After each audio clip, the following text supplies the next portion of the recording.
Hello guys and welcome back to the Italian Cat Reading Club. And today we're going to be reading chapter 4 of Harry Potter and the Sorcerer's Stone. If you haven't viewed my previous videos, they were really good, so please view them. Okay, without much further ado, let's get started. Chapter 4, The Keeper of the Keys. Boom! They knocked again. Dudley jerked awake. "Where's the cannon?" he said stupidly. There was a crash behind them and Uncle Vernon came skidding into the room. He was holding a rifle in his hands. Now they knew that had been in the long, thin package he had brought with them. "Who's there?" he shouted. "I warn you, I'm armed." There was a pause. Then, smash! The door was hit with such force that it swung clean off its hinges, and there was a deafening crash as it landed flat on the floor. A giant of a man, was standing in the hallway. His face was almost completely hidden by a long, shaggy mane of hair and wild, tangled beard, but you could make out his eyes glinting like black beetles under the hair. The giant squeezed his way into the hut, stooping so that his head just brushed the ceiling. He bent down, picked over the door, and fitted it easily back into his frame. The noise of the storm came. The awkward moment of silence. The noise of the storm outside dropped a little. He turned to look at them all. "Couldn't make us a cup of tea, could you? It's not been an easy journey." He strolled over to the sofa where Dudley sat, frozen in fear. "Budge up, you great lump," said the stranger. Dudley squeaked and ran to hide behind his mother, who was crouching, terrified, behind Uncle Vernon. "And here's Harry," said the giant. Harry looked up at the fierce, wild, shadowy face and saw what was like beetles and moment of silence. Shadowy face and saw that the beetle eyes were crinkled in a smile.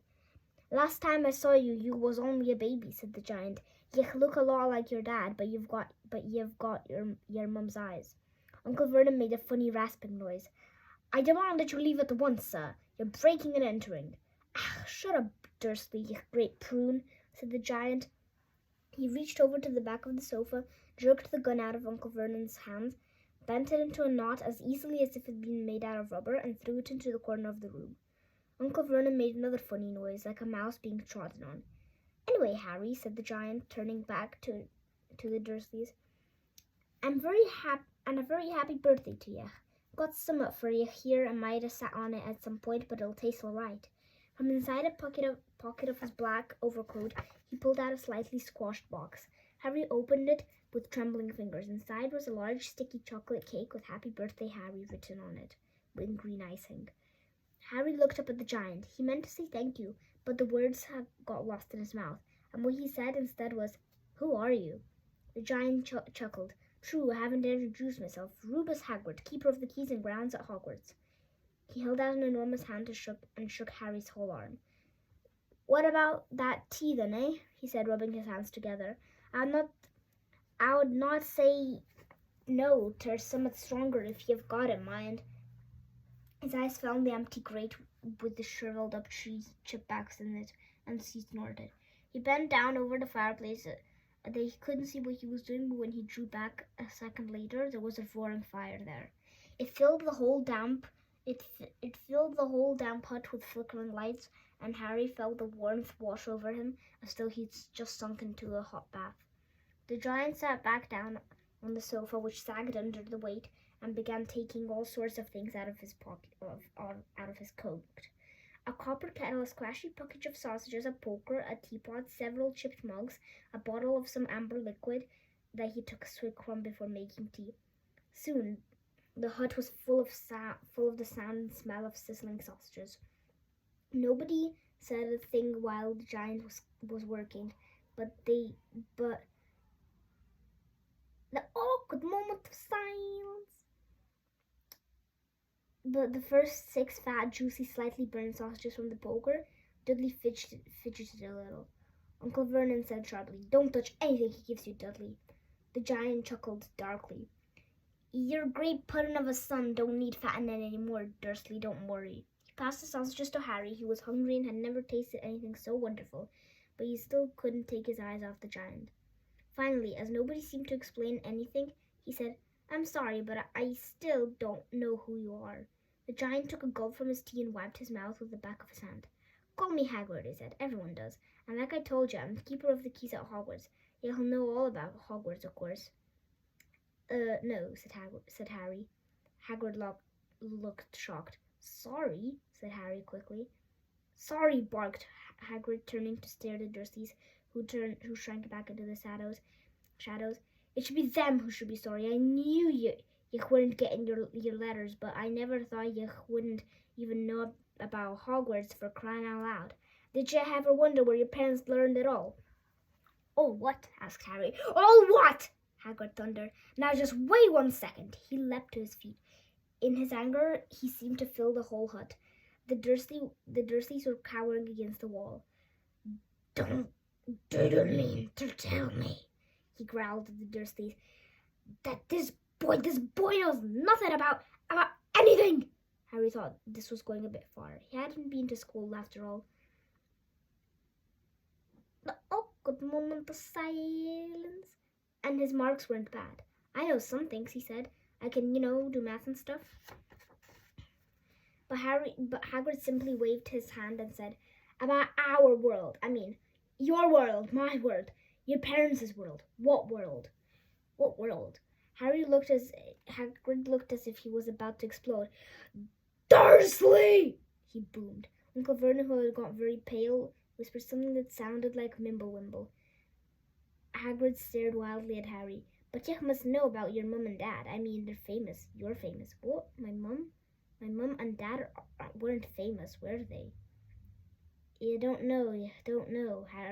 Hagrid ran his fingers through the air, fixing Harry with a bewildered stare. You don't know what you are, he said finally. Uncle Vernon suddenly found his voice. Stop, he commanded. Stop right there, sir. I forbid you to tell the boy anything. A braver man than Vernon Dursley would have quailed under the furious look Hagrid had now gave him. When Hagrid spoke, every syllable trembled with rage.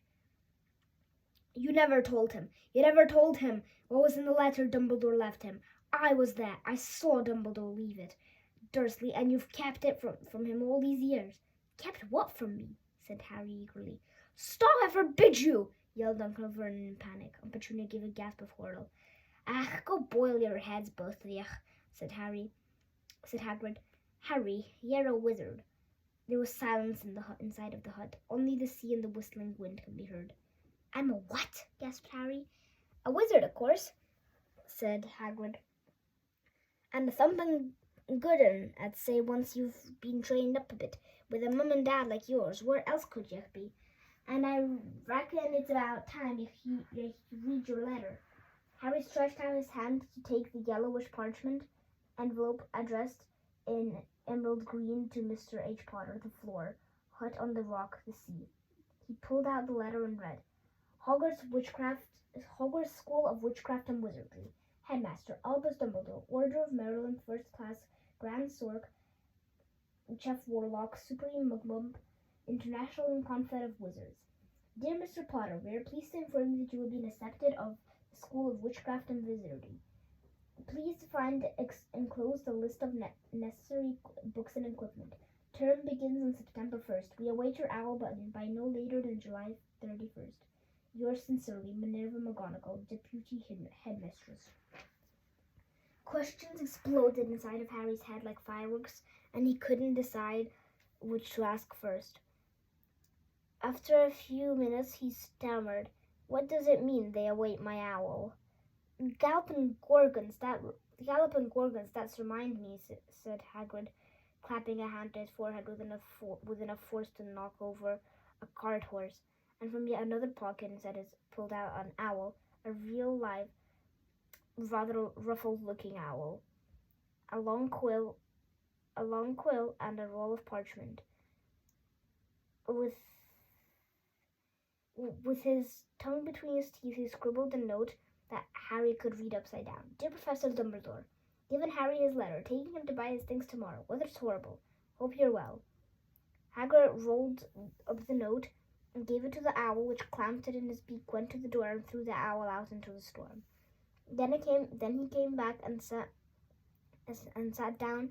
It was as normal as taking on the telephone. Harry realized his mouth was open and closed it quickly. Where was I? Said Hagrid. At the moment, Uncle Vernon, still ashen-faced but looking very angry, moved to the firelight. He's not going, he said. Hagrid grunted. I'd like to see a grey muggle like you stop him, he said. A what? Said Harry, interested. A what? Said Harry, interested. A muggle, said Harry. That's what we call no magical folk like them. And it's your bad luck you grew up in a family of the biggest muggles I've ever laid eyes on. We swore when we took him in we'd put a stop to that rubbish, said Uncle Vernon. Swore we'd stamp it out of him. Wizard indeed. You knew, said Harry. You knew I'm a wizard. Knew, shrieked Aunt Petunia suddenly. Knew. Of course we knew. How could you not be, my dratted sister being what she was? Oh, she got a letter just like that and disappeared off to that school and came back every vacation with her pockets full of frog spawn turning teacups into rats. I was the only one who saw her for what she was, a freak. But for my mother and father, oh no, it was Lily this and Lily that. They were proud of having a witch in the family. She stopped to draw a deep breath and then went ranting on. It seemed that she had been wanting to say all this for years. Then she met that Potter at school and they've left and got married and had you, of course. I knew when you'd be the same, just as strange, just as normal. And then, if you please, she went and got herself blown up and we got landed with you. Harry had gone very white. Blown up? You told me they died in a car crash. Car crash? Roared Hagrid, jumping up so angrily that the Dursleys scuttled back into their corner. How could a car crash kill Lily and James Potter? It's an outrage, a scandal. Harry Potter not knowing his own story when every kid in our world knows his name. But why? What happened? Harry said urgently. The anger faded from Hagrid's face. He looked suddenly anxious. I've never expected this, he said in a low, worried voice. I had no idea. When Dumbledore told me, Dumbledore told me there might be trouble getting hold of you. How much you didn't know. Harry, I don't know if I'm the right person to tell you, but someone's got it. You can't go off to Hogwarts not knowing. He threw a dirty look at the Dursleys. Well, it's best you know as much as I can tell you. Mind, I can't tell you everything. It's a great mystery, part of it. He sat down, stared to the fire for a few seconds, and then said, It begins, I suppose, with a person called, but it's incredible you don't know his name. Everyone in our world knows. Who? Well, I don't like saying the name if I can help it. No one does. Why not? Gulp and gargoyles, Harry. People are still scared. Blimey, it's difficult. See, there was this wizard who went bad as you can go. Worse than worst. His name was... Hagrid gulped, but no words came out. Could you write it down? Harry suggested. Nah, can't spell it. All right. Voldemort. Hagrid shuddered. Don't make me say it again. Anyway, this wizard, about 20 years ago, started looking for followers. Got him too. Some were afraid, some just wanted a bit of his power, 'cause he was getting himself powered all right. Dark days, Harry. Didn't know who to trust. Didn't dare get friendly with strange wizards or witches. Terrible things happened. He was taken over. Of course, some stood up to him and he killed them. Horribly. One of the safe places left is Hogwarts. Reckon Dumbledore's the only one you know who was afraid of. Didn't dare try taking the schools. Not just then.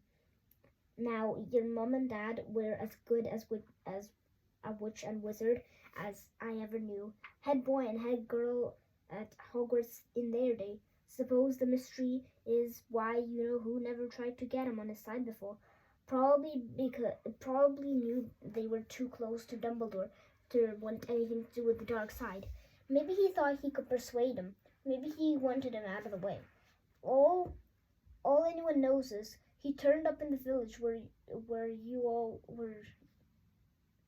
The awkward moment of silence. Where you were all living on Halloween 10 years ago. You were just a year old. They came through your house and Hagrid suddenly pulled out a very dirty spotted handkerchief and blew his nose with a sound like a foghorn. Sorry, he said, but it's sad. Knew your mum and dad and nicer people you couldn't find. Anyway, you know who killed them. And this real mystery of the thing. He tried to kill you too, wanted to make a clean job of it, I suppose. Or maybe he just liked killing right back by then. But he couldn't do it. Never wondered how you got that mark on your forehead. It's no ordinary cut. That's what you get when you powerful evil curse touches you. Took care of your mum and dad and your house, but it didn't work on you. And that's why you're famous, Harry. No one ever lived after he decided to kill him. No one except you. And he killed some of the best witches and wizards of the age. The McKinnons, the Bones, the Pruitts, and you was only a baby, and you lived. Something very painful was going on inside Harry's mind. As Hagrid's story came to a close, he saw again the blinding flash of green light, more clearly than he had ever remembered in his life. Oh, silence! And he remembered something else, for the first time in his life, a high, cold, cruel laugh. Hagrid was watching him sadly. Took you from the ruined house myself, and Dumbledore's orders, but you through the slot. Lily old tosh, said Uncle Vernon. Harry jumped. He had almost forgotten that the Dursleys were here. Uncle Vernon centrally seemed to have got back his courage. He was glancing at Hagrid, and his fists were clenched. Now you listen here, boy, he snarled. I accept there's something strange about you. Probably nothing a good beating wouldn't have cured. And all of this about your parents, well, they were weirdos, no denying it. And the world's better off without them, my opinion. Asked for all they got, get mixed up with these wizarding types, just what I expected. Always knew they'd come to a sticky end. But at that moment, Hagrid leapt from the sofa and drew a battered pink umbrella from inside of his coat. Pointing at Uncle Vernon like a sword, he said, I'm warning you, Dursley. I'm warning you. One more word. The danger of being speared at the end of an umbrella by a bearded giant. Uncle Vernon's courage failed again. He flattened himself against the wall and fell silent. That's better, said Hagrid, breathing heavily and sitting back down on the sofa, which this time sagged right back down to the floor. Harry, meanwhile, had questions to ask. Hundreds of them. But what happened to Vol? Sorry, I mean, you know who. Good question, Harry. Disappeared, vanished. Same night he tried to kill you. Makes you even more famous. That's the biggest mystery, see? He was getting more and more powerful. Why'd he go? Some say he died. Cotswallop, in my opinion. Don't know if he had enough human left in him to die. Some say he's still out there, bidden his time. But I don't believe it. People who were the awkward moment of silence.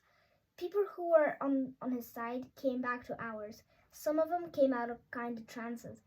Don't reckon they could have done it if he was coming back. Most of us reckon he's still out there somewhere, but lost his powers, too weak to carry on. Cause something about you finished him, Harry.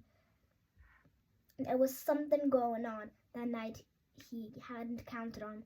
I didn't know what it was. No one does, but something about you stumped him, all right. Hagrid looked at Harry with warmth and respect blazing in his eyes, but Harry, instead of feeling pleased and proud, felt quiet that there had been a horrible mistake. A wizard, him. How could he possibly be? He spent a life being clouted by Dudley and bullied by Aunt Petunia and Uncle Vernon, as if he was really a wizard. Why hadn't they been turned into warty toads every time they tried to lock him in his cupboard? If he had once defeated the greatest sorcerer in the world, how come Dudley had always been able to kick him around like a football? Hagrid, he said quietly, I think you have made a mistake. I don't think I could be a wizard. To his surprise, Hagrid chuckled. Not a wizard, eh? Never made things happen when you were scared or angry? Harry looked into the fire. Now he came to think about it. Every odd thing that ever made his aunt and uncle ferocious with him. Harry had been upset or angry. Chased by Dudley's gang, he suddenly found himself out of their reach, dreading going to school. That ridiculous haircut managed to grow it back, and the very last time Dudley had hit him, he's gotten revenge before realizing he was doing it. Hadn't he set a boa constrictor on him? Harry looked back at Hagrid smiling, and saw that Hagrid was positively beaming at him. See, said Hagrid, Harry Potter, not a wizard. You wait, you'll be right famous at Hogwarts. But Uncle Vernon still wasn't going to give in without a fight. "Haven't I told you he's not going?" he hissed. "He's going to Stonewall High, and he'll be grateful for it. I've read those letters, and he needs all sorts of rubbish, spellbooks and wands, and if he wants to go, a great muggle like you won't stop him," growled Hagrid. "Stop Lily and James Potter's son going to Hogwarts. You're mad. His name's been down ever since he was born. He's off to the finest school of witchcraft and wizardry in the world. 7 years there and he won't even know himself. He'll be the youngster of his own sort for a change, and he'll be under the greatest headmaster Hogwarts had ever had, Albus Dumbledore." "I am not paying some crackpot old fool to teach him magic tricks," yelled Uncle Vernon. But he had finally gone too far. Hagrid seized his umbrella and whirled it over his head. "Never," he thundered, "insult Albus Dumbledore in front of me." He brought his umbrella swishing down the air and pointed at Dudley. There was a flash of violet light that sounded like a firecracker, a sharp squeal, and the next second Dudley was dancing on the spot with his hands clasped over his fat bottom, howling in pain. When he turned his back on them, Harry saw a curly pig's tail poking through the hole in his trousers. Uncle Vernon roared. Pulling Aunt Petunia and Dudley to the other room, he cast one terrified look at Hagrid and slammed the door behind him. Hagrid looked down at his umbrella and stroked his beard. "Shouldn't have lost me temper," he said ruefully. But it didn't work anyway. Meant to turn him into a pig, but I suppose he was much like a pig anyway, so there wasn't much left to do. There was a sideways look at Harry under his bushy eyebrows. "Be grateful if you didn't mention that to anyone at Hogwarts," he said. "I'm not supposed to do magic, strictly speaking. I was allowed to do a bit to follow you and get your letters to you and stuff. One of the reasons I was so keen to take on the job." "Why aren't you supposed to do magic?" asked Harry. "Oh, well, I was at Hogwarts myself, but I got expelled, to tell you the truth, in my 3rd year. They snapped me wand in half and everything. But Dumbledore let me stay on as the gamekeeper. Great man, Dumbledore." "Why were you expelled?" "It's getting late and we have to do lots tomorrow," said Hagrid loudly. "Gotta get up to town, get all your books and that." He took off his thick black coat and threw it to Harry. "You can keep under that," he said. "Don't mind if it wriggles a bit. I think it's still got a couple of dormice in one of the pockets." Okay, so Italian Cats, we just finished reading chapter 4. Chapter 5 is Diagon Alley. So please like and subscribe if you want to hear that one. I mean, you don't really have to. It's not that important. So Diagon Alley is a very fun chapter. Okay, so Italian Cats, bye. See you next time.